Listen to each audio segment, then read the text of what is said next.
வணக்கம்ங்க. நம்ம ஊர்ல விசேஷம்னாலே யாகம் ஹோமம்னு செய்வோம்ல. ஏன்னா அந்த புகை வீட்டுக்குள்ள இருக்கிற கெட்ட சக்திய விரட்டி ஒரு நிம்மதிய குடுக்கும். ஆனா தினமும் நம்மால யாகம் செய்ய முடியுமா? அதுக்கு தான் ஒரு சூப்பர் வழி இருக்கு. இந்த பஞ்சகவ்ய விளக்கு. இது சாதாரண மண்ணால் செஞ்ச விளக்கு கிடையாதுங்க.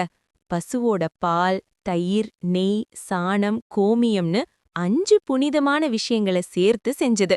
இது நீங்க உங்க வீட்டு பூஜை அறையில ஏத்துறப்போ அந்த விளக்கே மெல்ல மெல்ல எரிய ஆரம்பிக்கும்.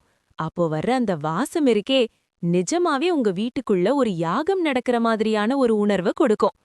இந்த விளக்கோட ஸ்பெஷாலிட்டியே இதுதான். விளக்கு எரிஞ்சு முடிஞ்சதும் இது வீணாகாது. அப்படியே புனிதமான விபூதியா மாறிடும். இத திருநீரா பூசிக்கலாம். இல்லனா உங்க வீட்டு செடிகளுக்கு உரமா போடலாம். இயற்கையோடு கலந்த ஒரு தெய்வீகம் இது. மனசுக்கு நிம்மதி வேணும்னாலும் சரி, வீட்ல இருக்கிற எதிர்மறை எண்ணங்கள் மறையணும்னாலும் சரி, தினமும் இந்த பஞ்சகவ்ய விளக்கை ஏத்தி பாருங்க.